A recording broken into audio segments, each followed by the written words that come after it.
মান্নাত শাহরুখ খানের স্বপ্নের ইমারত। অবশ্য তার একা নয়, সহধর্মিণী গৌরীও রয়েছেন কিং খানের পাশে।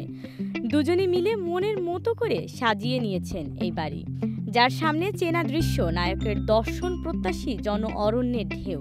তার কাছে মান্নাত পীঠস্থান। বাদশার জন্মদিন হোক বা সিনেমার রিলিজ থেকে ঈদ, বান্দ্রার এই হেরিটেজ প্রাসাদের বাইরে চেনা দৃশ্য জন অরণ্য। এবার সেই স্বাদের বাংলো ছেড়ে সপরিবারে অন্যত্র চলে যাচ্ছেন কিং খান। আচমকাই কেন ঠিকানা বদলালেন বলিউড বাদশা? সম্প্রতি ভারতীয় গণমাধ্যমে শাহরুখ খানের বাংলো মান্নাত ছেড়ে দেওয়া নিয়ে এক প্রতিবেদন প্রকাশিত হয়েছে। আর এ খবর প্রকাশ্যে আসতেই অনুরাগীরা এ বিষয় নিয়ে সামাজিক যোগাযোগ মাধ্যমে বেশ আলোচনা করছে।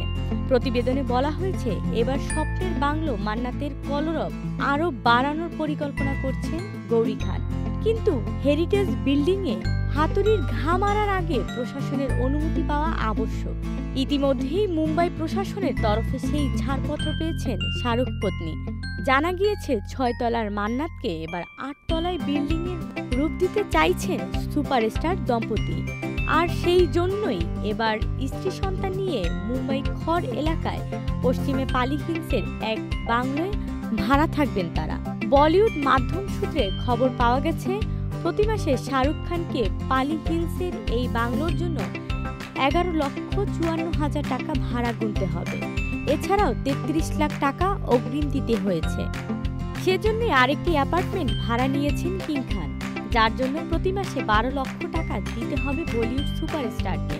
এক্ষেত্রেও ৩৩ লক্ষ টাকা ডিপোজিট দিতে হয়েছে শাহরুখকে।